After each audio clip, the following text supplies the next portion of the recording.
ನಮಸ್ಕಾರ, ನೀವು ನೋಡ್ತಿದ್ದೀರಾ ಸ್ಪೀಡ್ ನ್ಯೂಸ್ ಕನ್ನಡ. ನಾನು ಪ್ರಿಯಾ ಸೋಮೇಶ್. ಗೃಹಲಕ್ಷ್ಮಿ ಫಲಾನುಭವಿಗಳಿಗೆ ಬಿಗ್ ಅಪ್ಡೇಟ್ ಒಂದು ಬಂದಿದೆ. ಹೊಸ ಅರ್ಜಿ ಕುರಿತು ಸಿಎಂ ಡಿಕೆ ಶಿವಕುಮಾರ್ ಮಹತ್ವದ ಘೋಷಣೆಯನ್ನ ಹೊರಡಿಸಿದ್ದಾರೆ. ಗೃಹಲಕ್ಷ್ಮಿ ಯೋಜನೆಯಲ್ಲಿ ಮೇಜರ್ ಸರ್ಜರಿಗೆ ಸರ್ಕಾರ ಮುಂದಾಗಿದೆ. ಈಗಾಗಲೇ ರಾಜ್ಯದಲ್ಲಿರುವ 1.30 ಕೋಟಿ ಗೃಹಲಕ್ಷ್ಮಿ ಫಲಾನುಭವಿಗಳಿದ್ದು, ಇನ್ಮುಂದೆ ಗೃಹಲಕ್ಷ್ಮಿ ಹಣ ಬರಬೇಕು ಅಂತಂದ್ರೆ ಹೊಸ ಅರ್ಜಿ ಕಡ್ಡಾಯವಾಗಿದೆ. ಈ ಬಗ್ಗೆ ಮುಖ್ಯಮಂತ್ರಿ ಡಿಕೆ ಶಿವಕುಮಾರ್ ಮಹತ್ವದ ಅಪ್ಡೇಟ್ ಅನ್ನ ನೀಡಿದ್ದಾರೆ.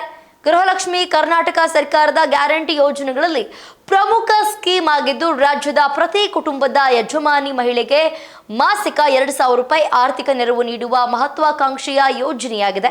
ಆದರೆ ಇದೀಗ ಗೃಹಲಕ್ಷ್ಮಿ ಪರಿಷ್ಕರಣೆಗೆ ಸರ್ಕಾರ ಮುಂದಾಗಿದ್ದು, ಫಲಾನುಭವಿಗಳು ಹೊಸದಾಗಿ ಅರ್ಜಿಯನ್ನು ಸಲ್ಲಿಸಬೇಕಾಗಿದೆ.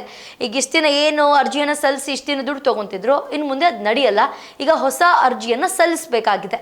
ಈ ಬಗ್ಗೆ ಮುಖ್ಯಮಂತ್ರಿ ಡಿಕೆ ಶಿವಕುಮಾರ್ ಮಹತ್ವದ ಅಪ್ಡೇಟ್ ಒಂದನ್ನು ನೀಡಿದ್ದಾರೆ.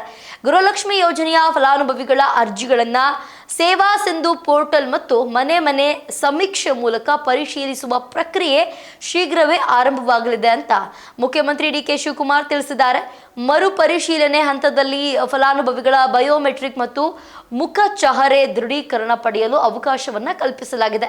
ಇದೇ ಉದ್ದೇಶಕ್ಕಾಗಿ ಮೊಬೈಲ್ ಆ್ಯಪ್ ಮತ್ತು ವೆಬ್ ಪೋರ್ಟಲ್ ಅಭಿವೃದ್ಧಿಪಡಿಸಲಾಗಿದ್ದು, ಅವುಗಳ ಅಂತಿಮ ಹಂತದ ಪರಿಶೀಲನೆ ನಡೀತಾ ಇದೆ ಅಂತ ತಿಳಿಸಿದ್ದಾರೆ.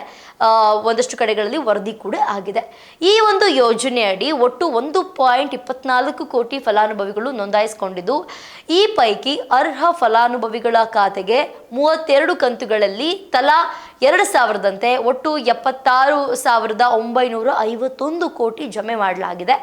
ನೋಂದಾಯಿತರ ಪೈಕಿ 3.13 ಲಕ್ಷ ಫಲಾನುಭವಿಗಳು ಮೃತಪಟ್ಟಿದ್ದು, 1.10 ಲಕ್ಷ ಮಂದಿಯ ಖಾತೆಗೆ 117.31 ಕೋಟಿ ಜಮೆಯಾಗಿದೆ. ಅದರಲ್ಲಿ 40.07 ಕೋಟಿ ಸರ್ಕಾರದ ಲೆಕ್ಕ ಶೀರ್ಷಿಕೆಗೆ ಮರು ಜಮೆಯಾಗಿದೆ ಅಂತ ಡಿಕೆ ಶಿವಕುಮಾರ್ ಅವರು ತಿಳಿಸಿದ್ದಾರೆ. ಸತ್ತ ಮಹಿಳೆಯರಿಗೆ ಹಾಗೂ ಅರ್ಹರಲ್ಲದ ಅಕೌಂಟ್ಗೂ ಗೃಹಲಕ್ಷ್ಮಿ ಹಣ ಸೇರ್ತಾ ಇತ್ತು. 100 ಕೋಟಿ ವ್ಯತ್ಯಾಸವಾಗ್ತಾ ಇತ್ತು. ಹೀಗಾಗಿ ಯೋಜನೆ ಹಣ ಏನಿದೆ ಅದು ದುರ್ಬಳಕೆ ತಡೆದು ಅರ್ಹರಿಗೆ ಹಣ ಸೇರುವಂತೆ ಮಾಡೋದಕ್ಕೆ ಸರ್ಕಾರ ಯೋಜನೆಯನ್ನ ಪರಿಷ್ಕರಣೆಗೆ ಮುಂದಾಗಿದೆ. ಅಕ್ರಮ ಹಣ ಸಂದಾಯ ತಡೆಗಟ್ಟಲು ಇನ್ನು ಮುಂದೆ ಒನ್ ಟೈಮ್ ಬಯೋಮೆಟ್ರಿಕ್ ವ್ಯವಸ್ಥೆಯನ್ನ ಜಾರಿಗೆ ತರಲಾಗ್ತಾ ಇದೆ. ಗೃಹಲಕ್ಷ್ಮಿ ಗೃಹ ಜ್ಯೋತಿ ಯೋಜನೆಗಾಗಿ ಅರ್ಜಿ ಸಲ್ಲಿಕೆ ಕಡ್ಡಾಯ ಮಾಡಿದಂತಹ ಸರ್ಕಾರ ಶೀಘ್ರದಲ್ಲೇ ಅರ್ಜಿ ಸಲ್ಲಿಕೆಗೆ ಅವಕಾಶ ನೀಡಲಿದೆ. ಇದಕ್ಕೆ ಸಂಬಂಧಿಸಿದಂತೆ ಹೊಸ ಅರ್ಹತಾ ಮಾನದಂಡಗಳು ಬಹಿರಂಗಗೊಳಿಸಿದೆ. ಗೃಹಲಕ್ಷ್ಮಿ ಯೋಜನೆಯ ಫಲಾನುಭವಿಗಳಿಗಾಗಿ ಮಹಿಳಾ ಮತ್ತು ಮಕ್ಕಳ ಕಲ್ಯಾಣ ಇಲಾಖೆ ಹೊಸದಾಗಿ ಅರ್ಜಿ ತಯಾರಿಸಿದೆ. ಹೊಸ ಅರ್ಜಿ ಮತ್ತು ಅದರಲ್ಲಿ ಇರುವಂತಹ ಪ್ರಶ್ನೆಗಳನ್ನ ಸರ್ಕಾರ ಮತ್ತು ಹಣಕಾಸು ಇಲಾಖೆಗೆ ಪ್ರಸ್ತಾವನೆಯನ್ನ ಸಲ್ಲಿಸಿದೆ. ಈ ಬಾರಿ ಗೃಹಲಕ್ಷ್ಮಿ ಯೋಜನೆ ಅರ್ಜಿ ಪ್ರಗತಿಯಲ್ಲಿ ಏನೆಲ್ಲ ಪ್ರಶ್ನೆಗಳಿರಬಹುದು, ಯಾವೆಲ್ಲ ದಾಖಲೆಗಳನ್ನ ನೀಡಬೇಕು ಅಂತ ನೋಡೋದಾದ್ರೆ, ಮನೆ ಯಜಮಾನಿ ಯಾರು ಅಂದ್ರೆ ಈಗ ಅತ್ತೆ ಸೊಸೆ ಇಬ್ರು ಇರ್ತಾರೆ, ಅದರಲ್ಲಿ ಯಾರು ಅಂತ ನೀವೇ ಡಿಸೈಡ್ ಮಾಡ್ಕೋಬೇಕು. ಅದ್ರ ಜೊತೆಗೆ ಆಧಾರ್ ಸಂಖ್ಯೆ ಏನು, ಮನೆಯ ಯಜಮಾನಿ ಬ್ಯಾಂಕ್ ಖಾತೆ ವಿವರ, ಏನೆಲ್ಲ ಟ್ರಾನ್ಸಾಕ್ಷನ್ ಆಯಿತು ಆ ಒಂದು ವಿವರ, ಈ ಹಿಂದೆ ಮನೆಯಲ್ಲಿ ಎಷ್ಟು ಸದಸ್ಯರಿಗೆ ಗೃಹಲಕ್ಷ್ಮಿ ಹಣ ಖಾತೆಗೆ ಬರ್ತಿತ್ತು, ಅಂದ್ರೆ ಮುಂಚೆ ಏನಾದರೂ ಸೊಸೆಗೆ ಅಥವಾ ಅತ್ತೆಗೆ ಇಬ್ಬರಿಗೆ ಏನಾದರೂ ಹಣ ಬರ್ತಾ ಇತ್ತಾ ಅಥವಾ ಒಬ್ಬರಿಗೆ ಬರ್ತಿತ್ತಾ, ಇದ್ರ ಬಗ್ಗೆ ತಿಳಿಸ್ಬೇಕು. ಅದ್ರ ಜೊತೆಗೆ ಯಾವ ಜಾತಿ, ಮನೆಯ ಯಜಮಾನಿ ಪತಿಯ ಹೆಸರು, ಆಧಾರ್ ಸಂಖ್ಯೆ, ಆಧಾರ್ ಕಾರ್ಡ್ ದಾಖಲಾತಿ ಸಲ್ಲಿಕೆಯನ್ನು ಮಾಡಬೇಕು. ಅದ್ರ ಜೊತೆಗೆ ನೀವು IT ಮತ್ತು GST ಪಾವತಿದಾರರ ಅನ್ನೋದು ಕೂಡ ಕೇಳಿದ್ದಾರೆ.